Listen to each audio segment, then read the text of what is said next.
I Sly. just like I just like the fact that all the stuff people make with foxes is really cute, like little measuring cups and Yeah, you little go to Target, it's like Fox City. yeah, it's crushing it. And the thing that's terrible is like my girlfriend doesn't like foxes, but like I always want to buy her cute fox stuff because I like it. And but that's not how gifts work. Right, because you're like, this is just for you, Joe. Yeah, yeah. Hey, thanks for that thing that you really like. I don't really care about foxes, but thanks. It's just like I want you to because they're so darn cute. Like our house should just have fox stuff all over it. That's just That's how life fun. should be. That's so fun.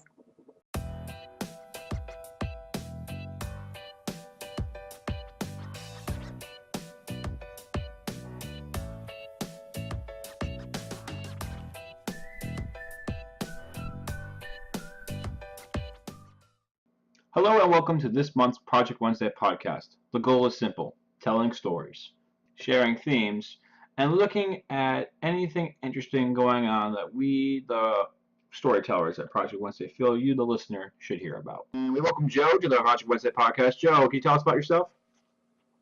Sure. Yeah.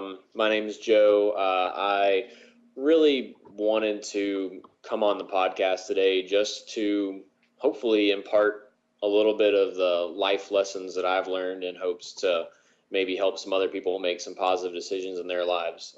I think we all know that those things are kind of difficult to do. We make some big changes, and a lot of times those changes are a little bit harder than we anticipated. So just hoping to come on here and steer some people in the right direction and hopefully get some own guidance myself. Excellent. Thank you very much. Thank you for joining us. And then for those of you that live on a rock and have absolutely no clue, this is Holly. Hi, everybody. HKP here, founder of Project Wednesday. Well, thank you, Joe and Holly, for showing up today on this lovely Wednesday afternoon. Today we're going to talk about a weird trend we've been noticing. I'm going to say along the lines of, it happens every year. It's a brand new year. It's 2016. You know, happens every 365 days. It's a brand new year. And every year, people make New Year's resolutions. People make commentary about, oh, brand new year, brand new opportunity to do something new. But I feel like this year, particularly from what we've been noticing on social media and just culturally, it's been picked up that the New Year, New Me is a very negative connotation. It's a very negative mentality. That people are very much being like passive aggressive about it, or just like being sound downright to the point where it's a negative thing. And we at Project Wednesday saw that, and we're like, no. So, Joe, do you have any thoughts on the New Year, New Me mentality?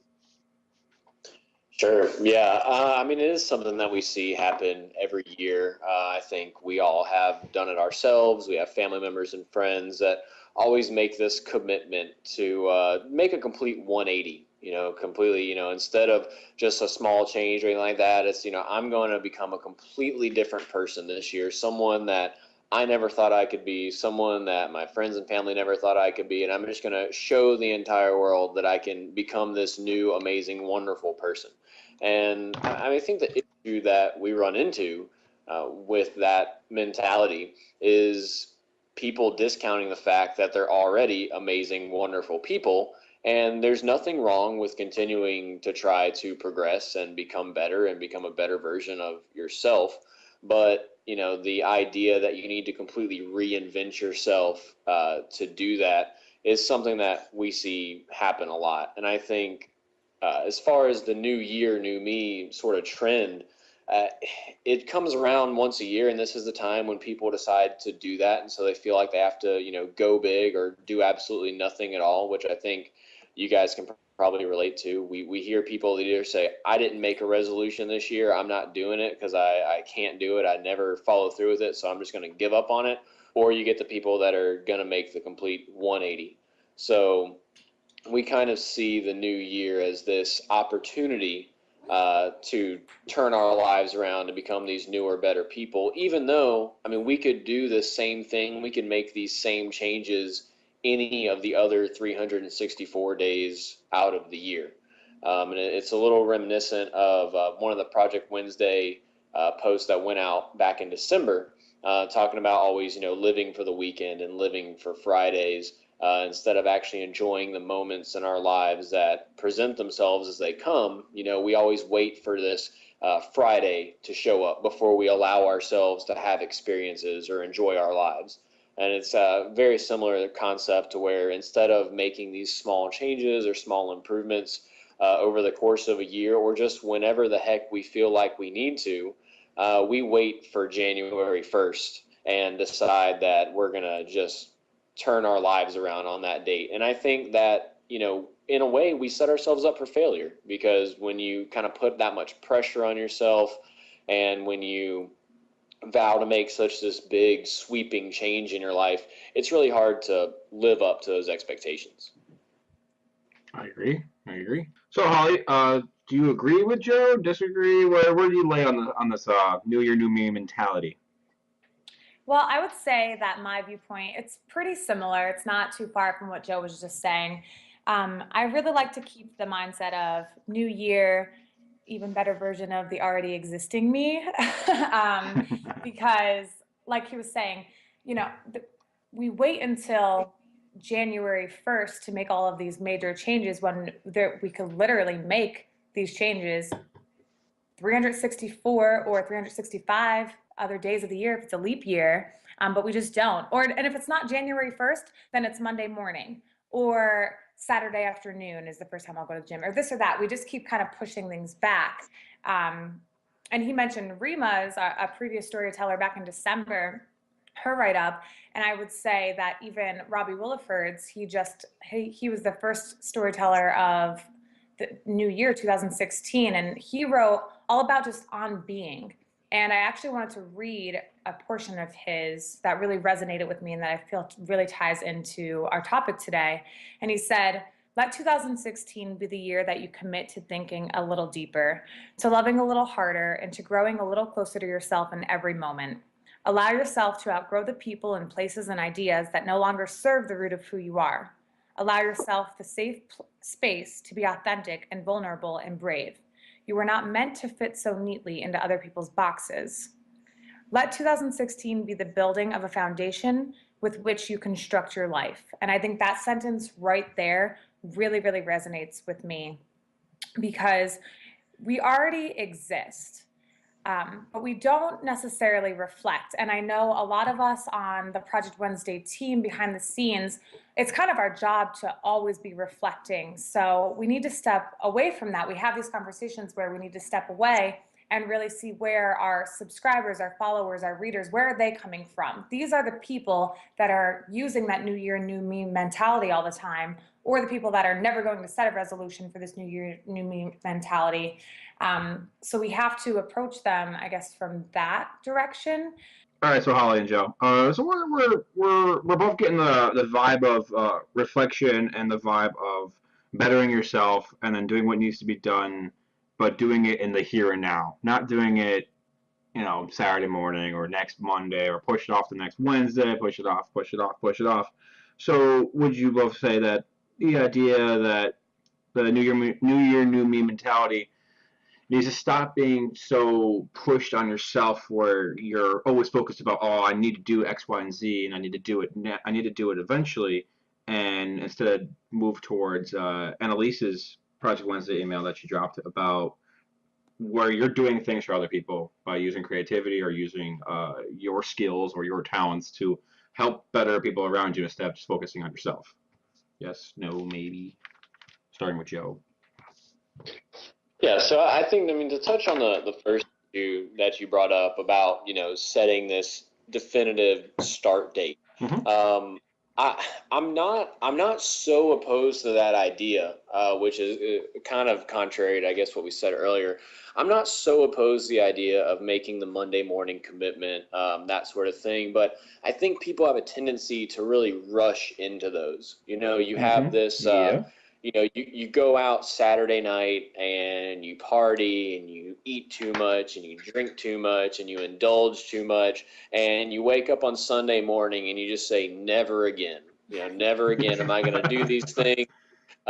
Monday morning, tomorrow morning, once I, feel 100% again, I'm just going to be a totally new person. And you take yourself you make this commitment out of whatever you're feeling at the time, whether it's shame or guilt or just a supreme self-loathing. You make this commitment to happen the very next day, which is a really unattainable goal. I think one thing that people can do in an effort to have these, to make these improvements to their lives is really, you can set that start date, but set it at a reasonable time. And it doesn't have to be a new year or a new month, but give yourself time to get excited about it. I mean, how many of us can say that we get really excited about something for about 5 minutes and we think it's the best idea in the world, and the next week we're just like, oh yeah, I mean, I thought about it and it was kind of cool, but I'm on this other bandwagon now. And we do that all the time. And so I think by setting a start date out and giving yourself some time to really get excited about an idea. So say you want to make some changes and you're like, I'm gonna plan, I'm gonna be ready to do it. I'm gonna set up my life to continue to follow through with that plan. And when day one comes, I'm gonna be able to go at it. I'm gonna be able to make those changes. And you're not scrambling to try to put this stuff together. I mean, I think we can all think of the number one change that everybody makes at the new year is, I'm going to be healthier, I'm going to be more active, and I'm going to make some changes to my diet, get some more exercise. That's typically what I hear is the number one change people want to make. Yeah. But when you try to just jump head first into that thing with no kind of preparation, it's almost like setting yourself up for failure. And I don't know, Holly, maybe you have some experience, or maybe you've talk to other people who have kind of taken that plunge without the right amount of preparation. I don't know if you have anything to share on that. Yeah, no, absolutely. What I was thinking when you were speaking was, people don't take the time to develop their why. I feel like that's really important when you're trying to implement any kind of change into your life, for those moments or those time frames or whatever it might be where you're feeling like, why did I start this in the first place? For you to be able to go back and say, I did this because. So like you said, giving yourself that time to get excited about doing it, or also known as developing your why. Like, I'm doing this to be healthier, but why? To be healthier because X, Y, and Z. Being more specific with your why and why you want to do it in the first place.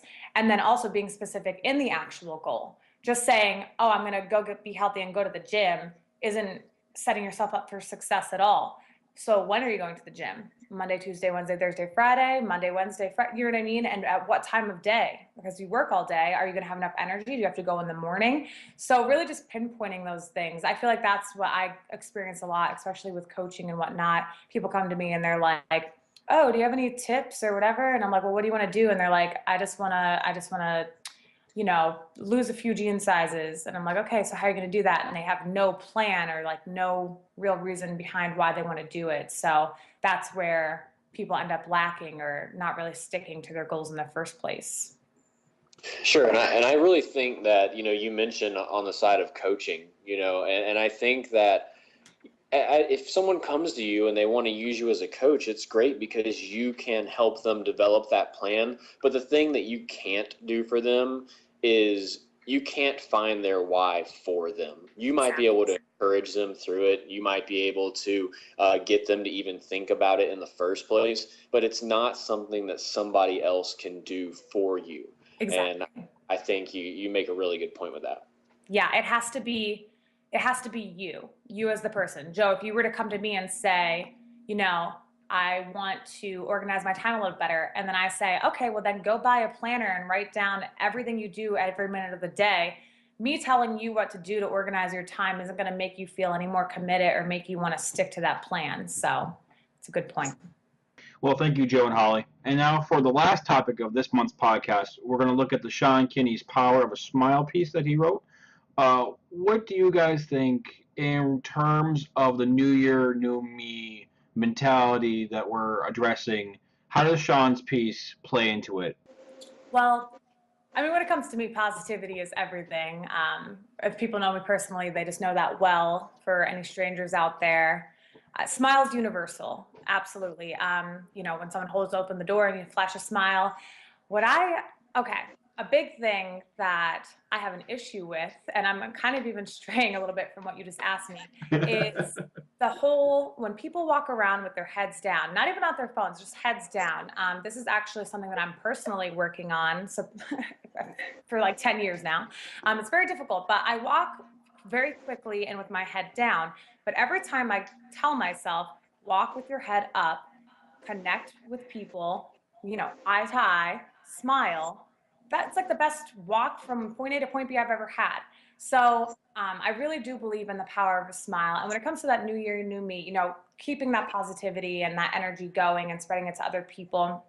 I mean, I think it's extremely important to be able to relay the message of, hey, I'm happy. Because who knows, in a conversation that might come up as to, well, why are you so happy? Why are you smiling all the time?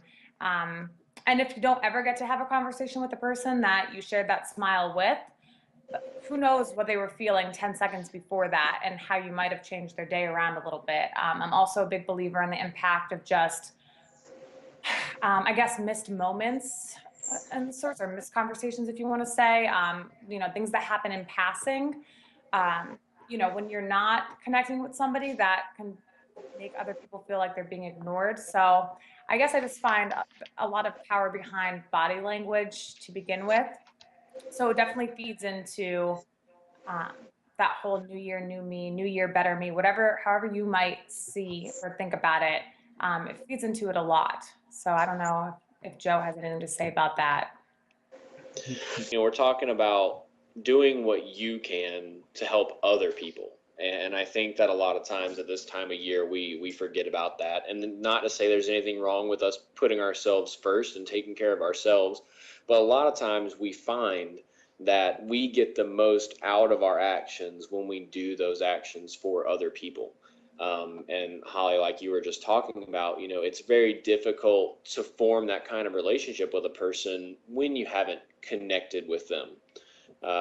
Recently online, I had just read an article that was talking about the way people form their judgments of other people, and the fact that that is actually happening within the first couple seconds of meeting somebody.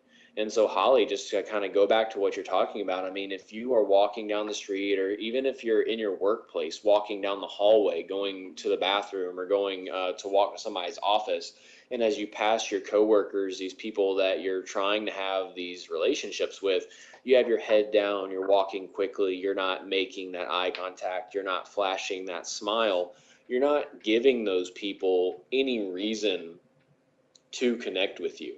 The article I read had talked about the fact that people look for two things immediately as they meet you, and those two things are trust and respect. And they say that people actually overemphasize the importance of respect when it comes to that. We all want to maintain this kind of stern professional image so that people respect us, people know that we're smart and we make good decisions. But more often than not, people want to feel like they can trust you.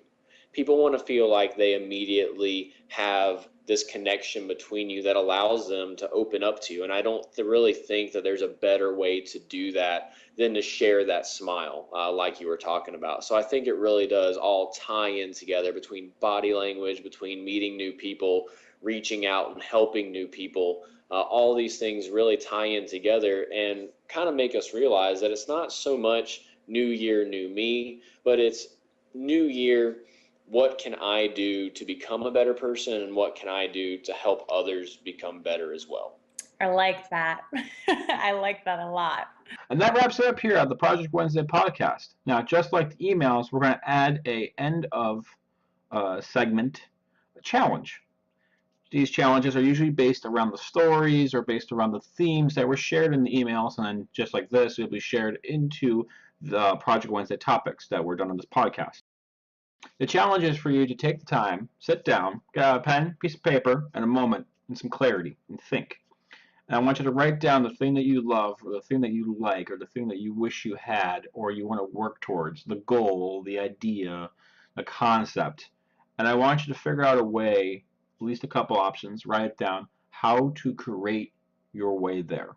If it exists, if it doesn't exist, how would you build the new way to get where you want to be, or to acquire what it is that you need or want? Feel free to leave suggestions, ideas, comments, anything like that sort in the comment section below. and we'll talk to you next month.